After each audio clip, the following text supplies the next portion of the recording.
नमस्कार आमर आजिर एही आलोचना को स्वागत। आमे आज शिक्षाशास्त्र माने पेडागोजीर किसी मौलिक और बहुत जरूरी धारणा भितर को जीवाकू जाउछु। हाँ आउ एथिपाई आम पाखरे एक अभ्यास प्रश्न सेट अछि। एकदम शिक्षक निजुक्ति परीक्षा पई तैयारी होइथिबा 10टी बहुविकल्पीय प्रश्न तार उत्तर आउ व्याख्या। आमर लक्ष्य केवल उत्तर जानिबा नुहे ना ना ता पछर कारण माने सिद्धांत कोन सेटा बुझिबा। हाँ तार गभीरता आउ शिक्षादान रे तार प्रकृत प्रयोग केमिति हेबो सेटा देखिबा। चलंतु सीधा प्रथम प्रश्नरु ही आरंभ करिबा। प्रश्नटी हेउछि विकासर सेफालोकोडाल नीति माने सेफालोकोडाल प्रिंसिपल किपरि विकासर दिगकू बुझाए। ऑप्शन अछि साधारणरु निर्दिष्ट, भिन्नरु समन्वित, मुंडरु पाद आउ गाँरु सहर। तेबे सठिक उत्तर हेउछि सी मुंडरु पाद आडुकू हेड टू टो। हाँ ए शब्दटा टिके जटिल लागि पारे। हाँ किंतु एहार माने बहुत सरल। सेफालो माने मुंड आउ कौडाल माने लांज बा तळ आडुकू। तेणु नीतिटा कहूछि विकास मुंड पाखरु आरंभ होई तळकू जाए। एकदम शारीरिक वृद्धि आउ नियंत्रण आगो मुंडरु आरंभ हुए आउ धीरे धीरे तळकू पाद आडकू जाए। गोटे नवजात शिशुकू देखिले ए कथा स्पष्ट जना पड़े। हाँ ना से प्रथमे मुंड टेकिबा शिखे, बेक संभाळे, तापरे जाई बसिबा, गुरुंडिबा आउ शेषरे चालिबा। आउ एहिटा जानिबार प्रकृत महत्व कोन जानती एहा आमको विकासर एक निर्दिष्ट माने पूर्वानुमय क्रम विषय कुहे। अच्छा गोटे प्रकार मानक भली। हाँ एक प्रकार बेंचमार्क।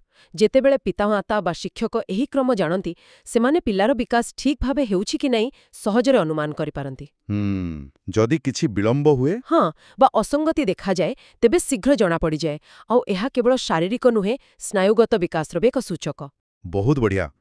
शारीरिक विकासर एई क्रम परे आसंतु मानसिक विकासर गोटे गुरुत्वपूर्ण दिग भाषा विकास विषय देखिबा।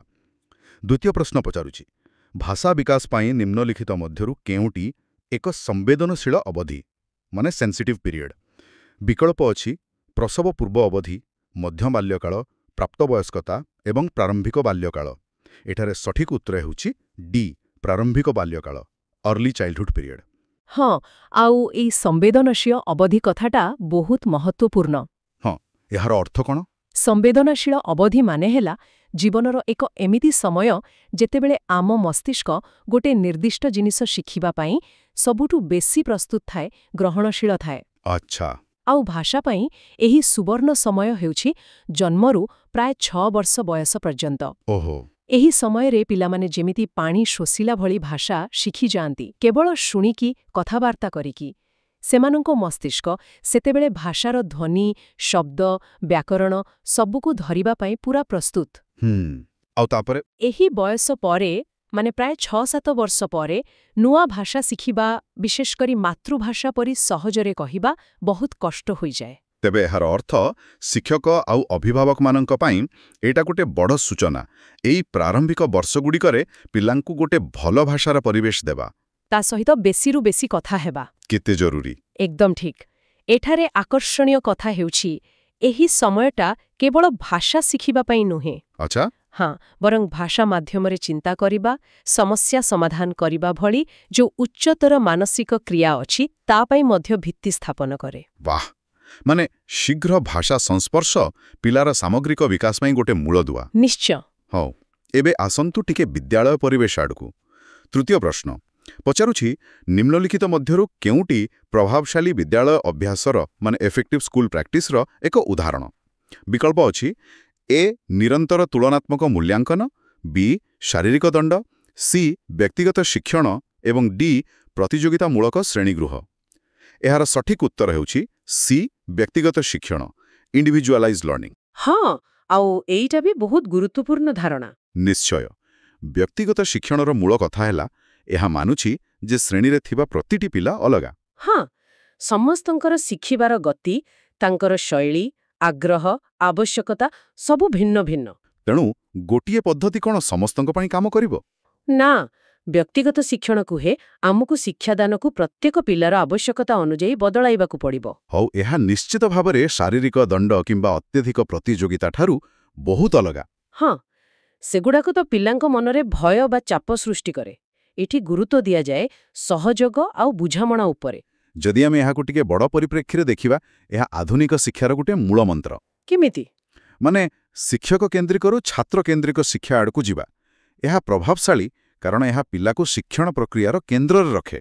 ଠିକ୍ ଯେତେବେଳେ ପିଲା ଅନୁଭବ କରେ ଯେ ତାର ଆବଶ୍ୟକତା ପୂରଣ ହେଉଛି, ସେ ନିଜ ଗତିରେ ଶିଖିପାରୁଛି, ସେତେବେଳେ ତାର ଶିଖିବା ପ୍ରତି ଆଗ୍ରହ ବଢ଼େ। ଆତ୍ମବିଶ୍ୱାସ ବି ବଢ଼େ। ହଁ, ଆଉ ସେ ବିଷୟକୁ ଗଭୀର ଭାବେ ବୁଝିପାରେ। ଏହା କେବଳ ମାର୍କ ପାଇବା ପାଇଁ ନୁହେଁ, ବୁଝିଲେ ପ୍ରକୃତ ବୁଝାମଣା ପାଇଁ ଶିକ୍ଷା। ବହୁତ ସୁନ୍ଦର କଥା। ଆଚ୍ଛା, ପିଲା କିପରି ଶିଖେ ଦେଖିଲେ, କିନ୍ତୁ ସେମାନଙ୍କର ଦକ୍ଷତାର ମୂଳ କେଉଁଠି ଥାଏ? ଚତୁର୍ଥ ପ୍ରଶ୍ନ ସେଇଆଡ଼କୁ ଇସାରା କରୁଛି। କୁହାଯାଇଛି ଜଣେ 6 ବର୍ଷର ଝିଅର ଅସାଧାରଣ କ୍ରୀଡ଼ା ଦକ୍ଷତା ଅଛି। ତା ବାପା ମା ବି କ୍ରୀଡ଼ାବିତ୍, ତାକୁ ନିୟମିତ କୋଚିଂ ବି ମିଳୁଛି। ତାର ଏହି ଦକ୍ଷତାର କାରଣ କ'ଣ ହୋଇପାରେ? ବିକଳ୍ପ ଏ ବଂଶାନୁକ୍ରମ ଏବଂ ପରିବେଶ, ବି ବୃଦ୍ଧି ଏବଂ ବିକାଶ, ସି ସ୍ୱାସ୍ଥ୍ୟ ଏବଂ ତାଲିମ, ଡି ଶୃଙ୍ଖଳା ଏବଂ ପୋଷଣ। ସଠିକ୍ ଉତ୍ତର ହେଉଛି ଏ ବଂଶାନୁକ୍ରମ ଏବଂ ପରିବେଶ, ହେରିଡିଟି ଆଣ୍ଡ ଏନ୍ଭାୟରମେଣ୍ଟ। ହଁ, ଏଇଟା ସେଇ ଚିରନ୍ତନ ପ୍ରଶ୍ନ, ପ୍ରକୃତି ନା ପାଳନ, ନେଚର ଭର୍ସେସ୍ ନର୍ଚର। ହଁ, କିନ୍ତୁ ଏଠି ଉତ୍ତରରେ ଏବଂ ଅଛି। ଏକଦମ। ଆଜିକାଲି ଆମେ ଜାଣୁ ଯେ ଏହା ବନାମ ନୁହେଁ, ବରଂ ଏବଂ, ମାନେ ଦୁଇଟା ଯାକ ମିଶିକି କାମ କରନ୍ତି। ଏହି ଝିଅଟି କ୍ଷେତ୍ରରେ ସେ ତାର କ୍ରୀଡ଼ାବିତ୍ ବାପାମାଙ୍କଠାରୁ ଜନ୍ମଗତ ଭାବେ କିଛି ଶାରୀରିକ ଗଠନ ବା ପ୍ରବଣତା ପାଇଥାଇପାରେ। ସେଇଟା ହେଲା ବଂଶାନୁକ୍ରମ, ମାନେ ହେରିଡିଟି। କିନ୍ତୁ କେବଳ ସେତିକି ଯଥେଷ୍ଟ ନୁହେଁ। ନା, ତାର ପରିବେଶ, ମାନେ ଏନ୍ଭାଇରନମେଣ୍ଟ, ଯେମିତି ନିୟମିତ କୋଚିଂ, ଅଭ୍ୟାସର ସୁଯୋଗ, ପିତାମାତାଙ୍କ ପ୍ରୋତ୍ସାହନ, ସେହି ଜନ୍ମଗତ ସମ୍ଭାବନାକୁ ବାସ୍ତବ ଦକ୍ଷତାରେ ପରିଣତ କରିବାରେ ସାହାଯ୍ୟ କରୁଛି। ତେଣୁ ଏଠି ମୂଳ କଥା ହେଲା, ବଂଶାନୁକ୍ରମ ଗୋଟେ ସମ୍ଭାବନା ଦିଏ, କିନ୍ତୁ ପରିବେଶ ହିଁ ସେହି ସମ୍ଭାବନାକୁ ବାସ୍ତବ ରୂପ ଦେବାର ସୁଯୋଗ ତିଆରି କରେ। ଠିକ୍ କହିଲେ। ପ୍ରତିଭା ଥିଲେ ବି ଠିକ୍ ପରିବେଶ ନ ମିଳିଲେ ତା ହୁଏତ ବିକଶିତ ହୋଇନପାରେ। କୌଣସି ଜଟିଳ ମାନବୀୟ ଗୁଣ ବା ଦକ୍ଷତା କେବଳ ଗୋଟିଏ କାରଣରୁ ଆସେ ନାହିଁ। ଏହା ସବୁବେଳେ ବଂଶାନୁକ୍ରମ ଆଉ ପରିବେଶ ଭିତରେ ଗୋଟେ ଜଟିଳ ପାରସ୍ପରିକ କ୍ରିୟାର ଫଳ। ଏହାକୁ ବୁଝିବା ମାନବ ବିକାଶକୁ ବୁଝିବାର ଚାବିକାଠି। ଆଚ୍ଛା, ଏହି ବିକାଶକୁ ବୁଝିବା ପାଇଁ ତ ଅନେକ ମନୋବିଜ୍ଞାନୀ ଭିନ୍ନ ଭିନ୍ନ ସିଦ୍ଧାନ୍ତ ଦେଇଛନ୍ତି। ପଞ୍ଚମ ପ୍ରଶ୍ନ ସେମିତି ଜଣେ ପ୍ରମୁଖ ଚିନ୍ତାନାୟକ ଲେଭ୍ ଭାଇଗୋଟ୍ସ୍କିଙ୍କ ବିଷୟରେ। ତାଙ୍କ ମତରେ ସଂଜ୍ଞାନାତ୍ମକ ବିକାଶ ମାନେ କଗ୍ନିଟିଭ୍ ଡେଭଲପମେଣ୍ଟର ମୁଖ୍ୟ କାରଣ କ'ଣ? ବିକଳ୍ପ ଅଛି ସମତୁଲ୍ୟତା, ସାମାଜିକ ପାରସ୍ପରିକ କ୍ରିୟା, ମାନସିକ ସ୍କିମାର ସମନ୍ୱୟ, ଉଦ୍ଦୀପକ ପ୍ରତିକ୍ରିୟା ଯୋଡ଼ି। ସଠିକ୍ ଉତ୍ତର ହେଉଛି ବି ସାମାଜିକ ପାରସ୍ପରିକ କ୍ରିୟା, ସୋସିଆଲ ଇଣ୍ଟରାକ୍ସନ୍। ହଁ, ଏଇଟା ଭାଇଗୋଟ୍ସ୍କିଙ୍କ ସିଦ୍ଧାନ୍ତର ମୂଳ ଆଧାର। ସେ ବିଶ୍ୱାସ କରୁଥିଲେ ଯେ ଆମର ଚିନ୍ତା କରିବାର କ୍ଷମତା ଏକାକୀ ବିକଶିତ ହୁଏ ନାହିଁ। ତେବେ କେମିତି ହୁଏ? ଏହା ଆମ ସମାଜ, ଆମ ସଂସ୍କୃତି ଆଉ ଅନ୍ୟମାନଙ୍କ ସହ ଆମର ଆଦାନ ପ୍ରଦାନରୁ ଜନ୍ମ ନିଏ। ପିଲାମାନେ କଥାବାର୍ତ୍ତା, ସହଯୋଗ ଆଉ ଅନ୍ୟମାନଙ୍କଠାରୁ ଶିଖିବା ମାଧ୍ୟମରେ ନିଜର ବୌଦ୍ଧିକ ଦକ୍ଷତା ବଢ଼ାନ୍ତି। ଅନ୍ୟମାନେ ମାନେ ବାପା, ମା, ଶିକ୍ଷକ, ସାଙ୍ଗସାଥୀ? ହଁ, ଏମାନଙ୍କ ସହ ମିଶିବା ଦ୍ୱାରା। ସେ ଜୋନ୍ ଅଫ୍ ପ୍ରକ୍ସିମାଲ ଡେଭଲପମେଣ୍ଟ ବା ଜିପିଡି ବା ସମ୍ଭାବ୍ୟ ବିକାଶର କ୍ଷେତ୍ର ବିଷୟରେ ବି କହିଥିଲେ ନା? ସେଇଟା କ'ଣ ଟିକେ ବୁଝାଇବେ କି? ନିଶ୍ଚୟ। ଜିପିଡି ହେଉଛି ଗୋଟିଏ ପିଲା ନିଜେ ଏକୁଟିଆ ଯାହା କରିପାରେ ଆଉ ଜଣେ ଅଧିକ ଜ୍ଞାନୀ ବ୍ୟକ୍ତିଙ୍କ ସହାୟତାରେ ଯାହା କରିପାରେ, ସେହି ଦୁଇଟି ସ୍ତର ମଝିର ବ୍ୟବଧାନ। ଆଚ୍ଛା, ଯେମିତି ଗୋଟେ ପିଲା ସାଇକେଲ ଶିଖିଲା ବେଳେ। ହଁ, ଧରନ୍ତୁ ସେ ଏକା ଚଲେଇ ପାରୁନି, କିନ୍ତୁ କିଏ ଜଣେ ଟିକେ ଧରିଦେଲେ ଚଲେଇ ପାରୁଛି। ସେଇ ଯୋଉ ସାହାଯ୍ୟ ନେଇ ପାରୁଥିବା ସ୍ତର, ସେଇଟା ତାର ଜେଡ୍ପିଡି। ଭାଇଗୋଟ୍ସ୍କି କହିଲେ ଯେ ପ୍ରକୃତ ଶିକ୍ଷଣ ଏହି ଜେଡ୍ପିଡି ଭିତରେ ହିଁ ହୁଏ। ଶିକ୍ଷକ ବା ସହପାଠୀଙ୍କ ସାହାଯ୍ୟ ଓ ମାର୍ଗଦର୍ଶନ ପାଇ ପିଲା ତାର ବର୍ତ୍ତମାନର ସ୍ତରରୁ ଆଗକୁ ଯାଇପାରେ। ତେଣୁ ସହଯୋଗ ଆଉ ସାମାଜିକ ପାରସ୍ପରିକ କ୍ରିୟା କେତେ ଗୁରୁତ୍ୱପୂର୍ଣ୍ଣ ଏଥିରୁ ସ୍ପଷ୍ଟ ହେଉଛି। ଏକଦମ। ଏହାର ମାନେ ଶିକ୍ଷାଦାନ କେବଳ ବିଷୟବସ୍ତୁ ଦେବା ନୁହେଁ, ବରଂ ଏକ ସହଯୋଗୀ ପରିବେଶ ତିଆରି କରିବା, ଯେଉଁଠି ପିଲାମାନେ ପରସ୍ପରଠାରୁ ଏବଂ ଶିକ୍ଷକଙ୍କ ମାର୍ଗଦର୍ଶନରେ ଶିଖିପାରିବେ। ଭାଇଗୋଟ୍ସ୍କିଙ୍କ ପରେ ଆଉ ଜଣେ ମହାନ ଚିନ୍ତକ ହେଲେ ଜିନ୍ ପିଆଜେ।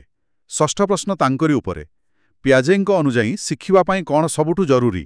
ବିକଳ୍ପ ଏ ଶିକ୍ଷାର୍ଥୀ ଦ୍ୱାରା ପରିବେଶର ସକ୍ରିୟ ଅନ୍ୱେଷଣ, ବି ବୟସ୍କଙ୍କ ବ୍ୟବହାରର ପର୍ଯ୍ୟବେକ୍ଷଣ, ସି ସ୍ଥାୟୀ ନ୍ୟାୟରେ ବିଶ୍ୱାସ, ଡି ଶିକ୍ଷକ ଓ ପିତାମାତାଙ୍କ ଦ୍ୱାରା ପୁନର୍ବଳନ। ସଠିକ୍ ଉତ୍ତର ହେଉଛି ଏ ଶିକ୍ଷାର୍ଥୀ ଦ୍ୱାରା ପରିବେଶର ସକ୍ରିୟ ଅନ୍ୱେଷଣ, active exploration of the environment by the learner. ହଁ, ପିଆଜେଙ୍କ ଦୃଷ୍ଟିକୋଣ ଭାଇଗୋଟ୍ସ୍କିଙ୍କଠାରୁ ଏଇଠି ଟିକେ ଅଲଗା। କେମିତି? ପିଆଜେ ବିଶ୍ୱାସ କରୁଥିଲେ ଯେ ପିଲାମାନେ ହେଉଛନ୍ତି କ୍ଷୁଦ୍ର ବୈଜ୍ଞାନିକ। ସେମାନେ ନିଜ ଚାରିପାଖର ଦୁନିଆକୁ ନିଜେ ଅନ୍ୱେଷଣ କରି, ପରୀକ୍ଷା ନିରୀକ୍ଷା କରି, ଜିନିଷପତ୍ରକୁ ଧରି ଚଳାଇ ଶିଖନ୍ତି। ମାନେ ସେମାନେ ନିଜ ଜ୍ଞାନ ନିଜେ ନିର୍ମାଣ କରନ୍ତି। ଏକଦମ। ନିଜ ଅନୁଭୂତିରୁ। ସେମାନେ କେବଳ ଶୁଣିକି ବା ଦେଖିକି ଶିଖନ୍ତି ନାହିଁ, ବରଂ କରିକି ଶିଖନ୍ତି। ତେଣୁ ସକ୍ରିୟ ଅଂଶଗ୍ରହଣ ଆଉ ଅନ୍ୱେଷଣ ତାଙ୍କ ସିଦ୍ଧାନ୍ତର କେନ୍ଦ୍ରବିନ୍ଦୁ। ଏହାର ଅର୍ଥ ଶ୍ରେଣୀଗୃହରେ ପିଲାମାନଙ୍କୁ ନିଜେ କରି ଦେଖିବାର ସୁଯୋଗ ଦେବା, ପ୍ରଶ୍ନ ପଚାରିବାକୁ ପ୍ରୋତ୍ସାହିତ କରିବା, ସମସ୍ୟା ସମାଧାନ କରିବାକୁ ଦେବା, ଏସବୁ ବହୁତ ଗୁରୁତ୍ୱପୂର୍ଣ୍ଣ। ନିଶ୍ଚୟ, କେବଳ ବହି ପଢ଼ିଦେଲେ ବା ଶିକ୍ଷକ କହିଦେଲେ ଯଥେଷ୍ଟ ନୁହେଁ। ପିଆଜେଙ୍କ ଏହି ଧାରଣା କନଷ୍ଟ୍ରକ୍ଟିଭିଜମ୍ ବା ନିର୍ମାଣବାଦର ଆଧାର।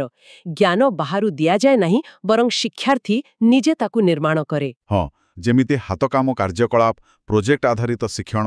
ହଁ, ଏସବୁ ପିଆଜେଙ୍କ ଚିନ୍ତାଧାରାରୁ ହିଁ ପ୍ରେରିତ। ଆଚ୍ଛା, ପିଆଜେଙ୍କ କଥା ଆଉ ଟିକେ ଆଗକୁ ନେବା। ସପ୍ତମ ପ୍ରଶ୍ନ ପଚାରୁଛି, ପିଆଜେଙ୍କ ଅନୁଯାୟୀ ସ୍କିମା ନିର୍ମାଣ, ସ୍କିମା ବିଲ୍ଡିଂ କିପରି ହୁଏ? ଏହା ନୂଆ ସୂଚନାକୁ ପୁରୁଣା ଢାଞ୍ଚାରେ ଖାପ ଖୁଆଇବା ଏବଂ ନୂଆ ସୂଚନା ପାଇଁ ପୁରୁଣା ଢାଞ୍ଚାକୁ ବଦଳାଇବା ଦ୍ୱାରା ହୁଏ। ଏହି ଦୁଇ ପ୍ରକ୍ରିୟାକୁ କ'ଣ କହନ୍ତି? ସଠିକ୍ ଉତ୍ତର ହେଉଛି ଡି, ଆସିମିଲେସନ୍ ଓ ଆକୋମୋଡେସନ୍। Assimilation and accommodation. ହଁ, ଏ ଦୁଇଟି ଶବ୍ଦ ପିଆଜେଙ୍କ ସିଦ୍ଧାନ୍ତରେ ବହୁତ ମୁଖ୍ୟ। ଚାଲନ୍ତୁ ଏହାକୁ ଗୋଟେ ଉଦାହରଣରେ ବୁଝିବା। ସ୍କିମା ମାନେ ଆମ ମନ ଭିତରେ ଥିବା ଜ୍ଞାନର ପକେଟ୍ ବା ଫାଇଲ୍ ଭଳି। ହଁ, ଧରନ୍ତୁ ଗୋଟେ ପିଲା ପାଖରେ କୁକୁର ପାଇଁ ଗୋଟେ ସ୍କିମା ଅଛି। 4 ଗୋଡ଼, ଲାଞ୍ଜ, ଭୋକେ। ଏବେ ସେ ପ୍ରଥମ ଥର ଗୋଟେ ବିଲେଇ ଦେଖିଲା। ବିଲେଇର ବି 4 ଗୋଡ଼, ଲାଞ୍ଜ ଅଛି। ତେଣୁ ପିଲାଟି ତାକୁ ବି କୁକୁର ଭାବିପାରେ, ମାନେ ଛୋଟ କୁକୁର। ଏଇଟା ହେଲା ଆସିମିଲେସନ୍। ମାନେ ନୂଆ ଜିନିଷକୁ ପୁରୁଣା ସ୍କିମାରେ ଫିଟ୍ କରିଦେଲା। ହଁ, କିନ୍ତୁ ଯେତେବେଳେ ପିଲାଟି ଜାଣିବ ଯେ ବିଲେଇ ମ୍ୟାଉ ମ୍ୟାଉ କରେ, ଭୋକେ ନାହିଁ, ସେ ବୁଝିବ ଯେ ଏଇଟା ଅଲଗା। ଆଚ୍ଛା, ସେତେବେଳେ ତାକୁ ନିଜର ଜୀବଜନ୍ତୁ ସ୍କିମାକୁ ବଦଳାଇବାକୁ ପଡ଼ିବ ବା ବିଲେଇ ପାଇଁ ଏକ ନୂଆ ସ୍କିମା ତିଆରି କରିବାକୁ ପଡ଼ିବ। ଏଇଟା ହେଲା ଆକୋମୋଡେସନ୍। ମାନେ ନୂଆ ସୂଚନା ପାଇଁ ନିଜ ମାନସିକ ଢାଞ୍ଚାକୁ ବଦଳାଇବା। ଠିକ୍। ଆଉ ଗୋଟେ ମଜାଦାର କଥା ହେଲା, ଏହା କେବଳ ପିଲାଙ୍କ କ୍ଷେତ୍ରରେ ନୁହେଁ। ଆମେ ବୟସ୍କମାନେ ବି? ହଁ, ଆମେ ବୟସ୍କମାନେ ବି ସବୁବେଳେ ଏମିତି ହିଁ ଶିଖୁଥାଉ, ବାସ୍ ଟିକେ ଜଟିଳ ସ୍ତରରେ। ଆମେ ସବୁବେଳେ ନୂଆ ଅନୁଭୂତିକୁ ଆମର ପୁରୁଣା ବୁଝାମଣା ସହ ମିଳାଇ ଦେଖୁ। ଯଦି ମିଶିଗଲା ତେବେ ଆସିମିଲେସନ୍, ଯଦି ନ ମିଶିଲା ତେବେ ଆମକୁ ନିଜ ଚିନ୍ତାଧାରା ବଦଳାଇବାକୁ ପଡ଼େ, ତାହା ହେଲା ଆକୋମୋଡେସନ୍। ବାଃ! ଏହି ଦୁଇ ପ୍ରକ୍ରିୟା ହିଁ ଆମକୁ ପରିବେଶ ସହ ଖାପ ଖୁଆଇ ଚାଲିବାକୁ, ମାନେ ଆଡାପ୍ଟେସନ୍ କରିବାକୁ ଏବଂ ନିରନ୍ତର ଭାବେ ନିଜ ଜ୍ଞାନକୁ ବଢ଼ାଇବାକୁ ସାହାଯ୍ୟ କରେ। ଏହା ହିଁ ସଂଜ୍ଞାନାତ୍ମକ ବିକାଶର ମୂଳ ଇଞ୍ଜିନ୍। ହଁ, ଠିକ୍ କଥା। ଏହା ତ ସାରା ଜୀବନର ପ୍ରକ୍ରିୟା। ଏବେ ଆଉ ଜଣେ ମନୋବିଜ୍ଞାନୀଙ୍କ କଥା, ହାୱାର୍ଡ ଗାର୍ଡନର। ଅଷ୍ଟମ ପ୍ରଶ୍ନ ତାଙ୍କର ବହୁମୁଖୀ ବୁଦ୍ଧିମତ୍ତା, ମଲ୍ଟିପଲ୍ ଇଣ୍ଟେଲିଜେନ୍ସେସ୍ ବା MI ସିଦ୍ଧାନ୍ତ ଉପରେ। ପ୍ରଶ୍ନ, ଏହି ସିଦ୍ଧାନ୍ତ କ'ଣ ସୂଚାଏ? ବିକଳ୍ପ ଭିତର ସଠିକ୍ ଉତ୍ତର ସି ହେଉଛି, ଶିକ୍ଷକମାନେ ବିଷୟବସ୍ତୁ ଶିଖାଇବା ପାଇଁ ବିକଳ୍ପ ପଦ୍ଧତି ପ୍ରସ୍ତୁତ କରିବା ପାଇଁ MIକୁ ଏକ ଢାଞ୍ଚା ଭାବରେ ବ୍ୟବହାର କରିବା ଉଚିତ। ହଁ, ଏଇଟା ଶିକ୍ଷାଦାନ ପାଇଁ ବହୁତ ପ୍ରାସଙ୍ଗିକ। କେମିତି? ଦେଖନ୍ତୁ, ଗାର୍ଡନର କହିଲେ ଯେ ବୁଦ୍ଧି ଗୋଟିଏ ପ୍ରକାରର ନୁହେଁ। କେବଳ ପାଠପଢ଼ାରେ ବା ଗଣିତରେ ଭଲ ହେଲେ ଜଣେ ବୁଦ୍ଧିମାନ, ଏମିତି ନୁହେଁ। ଆଚ୍ଛା। ସେ 8 ପ୍ରକାରର ବୁଦ୍ଧିମତ୍ତା କଥା କହିଲେ, ଯେମିତି ଭାଷାଗତ, ଯୁକ୍ତିଯୁକ୍ତ ଗାଣିତିକ, ସ୍ଥାନିକ, ସ୍ପେଶିଆଲ ଇଣ୍ଟେଲିଜେନ୍ସ, ଯିଏ ଜାଗା ବା ନକ୍ସା ଭଲ ବୁଝେ। ସାଙ୍ଗୀତିକ। ହଁ, ସାଙ୍ଗୀତିକ, ଶାରୀରିକ ଗତିଜ, ବଡିଲି କାଇନେସ୍ଥେଟିକ୍, ଯିଏ ଖେଳକୁଦ, ନାଚରେ ଭଲ। ଆନ୍ତର୍ବ୍ୟକ୍ତିଗତ, ଇଣ୍ଟରପର୍ସନାଲ, ଯିଏ ଅନ୍ୟ ଲୋକଙ୍କୁ ଭଲ ବୁଝେ। ଅନ୍ତର୍ବ୍ୟକ୍ତିଗତ, ଇଣ୍ଟ୍ରାପର୍ସନାଲ, ଯିଏ ନିଜକୁ ଭଲ ବୁଝେ। ଏବଂ ପ୍ରକୃତିବାଦୀ, ନ୍ୟାଚୁରାଲିଷ୍ଟ, ଯିଏ ଗଛଲତା, ଜୀବଜନ୍ତୁଙ୍କୁ ଭଲ ବୁଝେ। ବା, 8 ପ୍ରକାରର। ତେବେ ଶିକ୍ଷକମାନେ ଏହାକୁ କେମିତି ବ୍ୟବହାର କରିବେ? ମୂଳ କଥା ହେଲା, ଶିକ୍ଷକ ବୁଝିବା ଦରକାର ଯେ ଶ୍ରେଣୀର ପ୍ରତି ପିଲା ପାଖରେ ଏହି ଭିନ୍ନ ଭିନ୍ନ ବୁଦ୍ଧିମତ୍ତାର ମିଶ୍ରଣ ଥାଇପାରେ। ସମସ୍ତେ ସମାନ ନୁହନ୍ତି। ହଁ। କିଏ ହୁଏତ ଶୁଣିକି ଭଲ ଶିଖେ, ଭାଷାଗତ, ସାଙ୍ଗୀତିକ। କିଏ ଦେଖିକି, ସ୍ଥାନିକ, କିଏ କରିକି, ଶାରୀରିକ, ଗତିଜ। ତେଣୁ ଶିକ୍ଷକଙ୍କୁ ଭିନ୍ନ ଭିନ୍ନ ଉପାୟ ବ୍ୟବହାର କରିବାକୁ ପଡ଼ିବ। ଏକଦମ।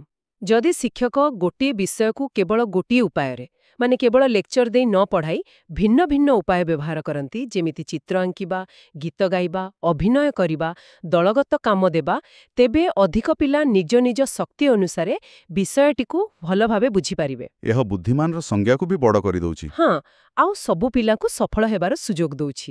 ଏହା ପ୍ରକୃତରେ ଶିକ୍ଷାକୁ ଅଧିକ ଅନ୍ତର୍ଭୁକ୍ତିକରଣ କରିବାରେ ସାହାଯ୍ୟ କରିବ। ବହୁତ ଭଲ। ଏବେ ଆସନ୍ତୁ ନବମ ପ୍ରଶ୍ନକୁ। ଏଇଟା ପୁଣି ପିଆଜେ ଆଉ ଭାଇଗୋତ୍ସ୍କିଙ୍କୁ ଏକାଠି ଆଣୁଛି। ପ୍ରଶ୍ନ, ଗୋଟେ 5 ବର୍ଷର ଝିଅ ଟି-ସର୍ଟ ଭାଙ୍ଗିଲା ବେଳେ ନିଜ ସହ କଥା ହେଉଛି। ଏ ବିଷୟରେ କେଉଁ ବକ୍ତବ୍ୟ ଠିକ୍? ସଠିକ୍ ଉତ୍ତର ବି କହୁଛି, ପିଆଜେ ଏହାକୁ ଆତ୍ମକେନ୍ଦ୍ରିକ ବାକ, ଇଗୋସେଣ୍ଟ୍ରିକ୍ ସ୍ପିଚ୍ କହିବେ, କିନ୍ତୁ ଭାଇଗୋଟ୍ସ୍କି ଏହାକୁ ବ୍ୟକ୍ତିଗତ ବାକ, ପ୍ରାଇଭେଟ୍ ସ୍ପିଚ୍ କହି ନିଜ କାମକୁ ନିୟନ୍ତ୍ରଣ କରିବାର ଉପାୟ ବୋଲି କହିବେ। ଏହି ପାର୍ଥକ୍ୟଟା ବହୁତ ରୋଚକ, ନୁହେଁ କି? ହଁ, ବହୁତ। ଦୁହେଁ ସମାନ ବ୍ୟବହାରକୁ ଦେଖୁଛନ୍ତି, କିନ୍ତୁ ତାର ବ୍ୟାଖ୍ୟା ପୁରା ଅଲଗା। ପିଆଜେ କ'ଣ ଭାବୁଥିଲେ? ପିଆଜି ଭାବୁଥିଲେ ଛୋଟ ପିଲା ନିଜ ସହ କଥା ହୁଏ କାରଣ ସେ ଏତେ ଆତ୍ମକେନ୍ଦ୍ରିକ ଯେ ସେ ଭାବେନି ଅନ୍ୟ କିଏ ତା କଥା ଶୁଣୁଛି କି ନାହିଁ ବା ତା କଥାର କିଛି ମାନେ ଅଛି କି ନାହିଁ। ତାଙ୍କ ମତରେ ଏହା ତାର ବୌଦ୍ଧିକ ଅପରିପକ୍ୱତାର ଲକ୍ଷଣ। ଓହୋ, କିନ୍ତୁ ଭାଇଗୋଟ୍ସ୍କି ଏଇଟା ଗୋଟେ ଗୁରୁତ୍ୱପୂର୍ଣ୍ଣ ସାଧନ।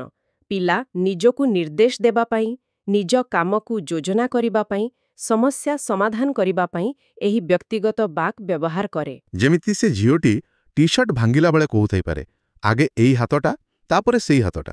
ହଁ, ଠିକ୍ ସେମିତି ନିଜକୁ ଗାଇଡ୍ କରୁଛି। ଆଉ ଭାଇଗୋଟ୍ସ୍କି କହିଥିଲେ ଯେ ବୟସ ବଢ଼ିବା ସହ ଏହି ବାହାରକୁ ଶୁଭୁଥିବା ବ୍ୟକ୍ତିଗତ ବାକ୍ ଧୀରେ ଧୀରେ ମନ ଭିତରକୁ ଚାଲିଯାଏ। ଆଉ ଆଭ୍ୟନ୍ତରୀଣ ବାକ୍ ବା ଇନର ସ୍ପିଚ୍ରେ ପରିଣତ ହୁଏ, ଯାହାକୁ ଆମେ ସାଧାରଣତଃ ଚିନ୍ତା କହୁ। ବାଃ, ତେଣୁ ଯାହାକୁ ପିଆଜେ ବିକାଶର ଏକ ସୀମାବଦ୍ଧତା ଭାବୁଥିଲେ, ତାକୁ ଭାଇଗୋଟ୍ସ୍କି ସଂଜ୍ଞାନାତ୍ମକ ବିକାଶର ଏକ ମୂଳଦୁଆ ବୋଲି କହିଲେ। ଏକଦମ। ଏହା ଦର୍ଶାଉଛି କିପରି ଗୋଟିଏ ସିଦ୍ଧାନ୍ତର ଚଷମାରେ ଦେଖିଲେ ଗୋଟିଏ ଜିନିଷ ଗୋଟିଏ ରକମ ଦିଶେ ଆଉ ଗୋଟିଏ ଚଷମାରେ ଦେଖିଲେ ଆଉ ରକମ। ହଁ, ଏହା ଶିଶୁ ମନୋବିଜ୍ଞାନର ଜଟିଳତାକୁ ସୂଚାଏ। ଏବେ ଆମର ଶେଷ ପ୍ରଶ୍ନ, 10ମ ପ୍ରଶ୍ନ। ଏହା ଭାବଗତ ବିକାଶ ମାନେ ଇମୋସନାଲ ଡେଭଲପମେଣ୍ଟ ବିଷୟରେ ପ୍ରଶ୍ନ। ପିଲାଙ୍କ ଭାବଗତ ବିକାଶ ପାଇଁ କେଉଁ ପ୍ରକାର ଶ୍ରେଣୀଗୃହ ପରିବେଶ ସବୁଠୁ ଭଲ?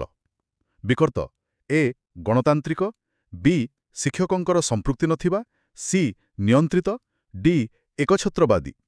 ସଠିକ୍ ଉତ୍ତର ଏ ଗଣତାନ୍ତ୍ରିକ ଶ୍ରେଣୀଗୃହ ପରିବେଶ, ଡେମୋକ୍ରାଟିକ୍ କ୍ଲାସରୁମ୍ ଏନଭାୟରମେଣ୍ଟ। ଏହା କାହିଁକି? କାରଣ ଗୋଟେ ଗଣତାନ୍ତ୍ରିକ ଶ୍ରେଣୀଗୃହରେ ପିଲାମାନେ ନିଜକୁ ସୁରକ୍ଷିତ, ସମ୍ମାନିତ ଆଉ ଗ୍ରହଣୀୟ ମନେ କରନ୍ତି। ସେମାନଙ୍କୁ କଥା ଶୁଣାଯାଏ, ସେମାନଙ୍କ ଭାବନାକୁ ଗୁରୁତ୍ୱ ଦିଆଯାଏ। ସେମାନେ ଭୁଲ କରିବାକୁ ବା ନିଜ ମତ ଦେବାକୁ ଭୟ କରନ୍ତି ନାହିଁ। ସହଯୋଗ, ସମାନୁଭୂତି ଏସବୁକୁ ଗୁରୁତ୍ୱ ଦିଆଯାଏ। ହଁ, ପାରସ୍ପରିକ ସମ୍ମାନ ଉପରେ ଜୋର ଦିଆଯାଏ। ଏଭଳି ପରିବେଶ ପିଲାଙ୍କୁ ନିଜ ଭାବନାକୁ ଚିହ୍ନିବା, ବୁଝିବା ଏବଂ ସୁସ୍ଥ ଉପାୟରେ ପ୍ରକାଶ କରିବା ଶିଖାଏ। ଫଳରେ ସେମାନଙ୍କର ଆତ୍ମବିଶ୍ୱାସ ବଢ଼େ। ହଁ, ଆଉ ଭାବଗତ ପରିପକ୍ୱତା ବି ବଢ଼େ। ଆଉ ଏହାର ଓଲଟା, ଯଦି ପରିବେଶ ବହୁତ କଠୋର, ନିୟନ୍ତ୍ରିତ ବା ଏକଛତ୍ରବାଦୀ ହୁଏ, ସେମାନଙ୍କର ସୁସ୍ଥ ଭାବଗତ ବିକାଶରେ ବାଧା ଦିଏ। ତେବେ ଏସବୁର ମୂଳ କଥା କ'ଣ? ଏହାର ସିଧାସଳଖ ଅର୍ଥ ହେଲା ଶ୍ରେଣୀଗୃହ କେବଳ ପାଠ ପଢ଼ିବାର ଜାଗା ନୁହେଁ, ଏହା ପିଲାର ସାମାଜିକ ଓ ଭାବଗତ ଦକ୍ଷତା ମାନେ ସୋସିଓ ଇମୋସନାଲ ଲର୍ଣ୍ଣିଂ SEL ବିକାଶର ମଧ୍ୟ ଏକ ପ୍ରମୁଖ ସ୍ଥଳ। ଠିକ୍।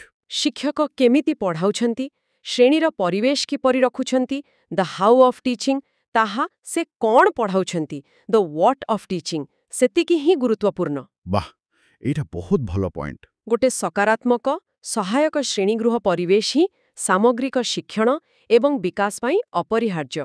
ବାଃ, ଏହି 10ଟି ପ୍ରଶ୍ନ ମାଧ୍ୟମରେ ଆମେ ଶିକ୍ଷାଶାସ୍ତ୍ରର କେତେ ଗୁରୁତ୍ୱପୂର୍ଣ୍ଣ ଦିଗକୁ ଛୁଇଁପାରିଲେ। ଆମେ ବିକାଶର ନିର୍ଦ୍ଦିଷ୍ଟ କ୍ରମ, ସେଫାଲୋକୋଡାଲ, ଭାଷା ପାଇଁ ସମ୍ବେଦନଶୀଳ ସମୟ, ବଂଶାନୁକ୍ରମ ଓ ପରିବେଶର ଜଟିଳ ସମ୍ପର୍କ ବିଷୟରେ କଥା ହେଲେ। ହଁ, ଆଉ ପିଆଜେଙ୍କର ସକ୍ରିୟ ଅନ୍ୱେଷଣ, ଆସିମିଲେସନ୍, ଆକୋମୋଡେସନ୍ ଏବଂ ଭାଇଗୋଟ୍ସ୍କିଙ୍କର ସାମାଜିକ ପାରସ୍ପରିକ କ୍ରିୟା ଓ ZPDକୁ ବୁଝିବାକୁ ଚେଷ୍ଟା କଲେ। ଆମେ ଗାର୍ଡନରଙ୍କ ବହୁମୁଖୀ ବୁଦ୍ଧିମତ୍ତା କିପରି ଶିକ୍ଷାଦାନକୁ ପ୍ରଭାବିତ କରେ ଏବଂ ବ୍ୟକ୍ତିଗତ ଶିକ୍ଷଣ ଓ ଗଣତାନ୍ତ୍ରିକ ଶ୍ରେଣୀଗୃହ ଭଳି ପ୍ରଭାବଶାଳୀ ଅଭ୍ୟାସର ମହତ୍ତ୍ୱ ମଧ୍ୟ ଦେଖିଲେ। ଆଜିର ଆଲୋଚନା ନିଶ୍ଚିତ ଭାବେ ଅନେକ ଚିନ୍ତାକୁ ଉଦ୍ରେକ କରୁଛି। ଏସବୁ ଭିନ୍ନ ଭିନ୍ନ ସିଦ୍ଧାନ୍ତ, ଭିନ୍ନ ଭିନ୍ନ ପଦ୍ଧତିକୁ ଦେଖିଲା ପରେ ଗୋଟିଏ ମୌଳିକ ପ୍ରଶ୍ନ ମନକୁ ଆସୁଛି। କ'ଣ ସେ ପ୍ରଶ୍ନ?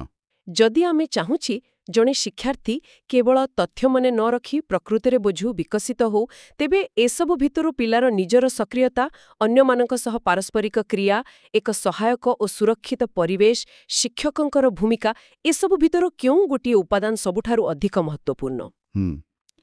ଏଇଟା ବଡ଼ କଷ୍ଟ ପ୍ରଶ୍ନ। ନା, ଏସବୁର ଏକ ସୂକ୍ଷ୍ମ ସମନ୍ୱୟ ହିଁ ସବୁଠୁ ଗୁରୁତ୍ୱପୂର୍ଣ୍ଣ। ଏହା ଏକ ବଡ଼ ପ୍ରଶ୍ନ ଯାହା ଉପରେ ଆମର ସମସ୍ତଙ୍କୁ, ବିଶେଷ କରି ଶିକ୍ଷା ସହ ଜଡ଼ିତ ଲୋକଙ୍କୁ ଗଭୀର ଭାବେ ଚିନ୍ତା କରିବାର ଆବଶ୍ୟକତା ଅଛି। ଏକଦମ ସଠିକ୍ ପ୍ରଶ୍ନ। ଆଉ ଏହି ଚିନ୍ତା ସହିତ ହିଁ ଆଜିର ଆଲୋଚନାକୁ ଏଠାରେ ଶେଷ କରୁଛୁ। ଆଶା କରୁଛୁ ଏହି ବିଶ୍ଳେଷଣ ସମସ୍ତଙ୍କ ପାଇଁ ଉପଯୋଗୀ ହୋଇଥିବ। ଆମ ସହିତ ଏହି ଯାତ୍ରାରେ ସାମିଲ ହୋଇଥିବାରୁ ବହୁତ ବହୁତ ଧନ୍ୟବାଦ।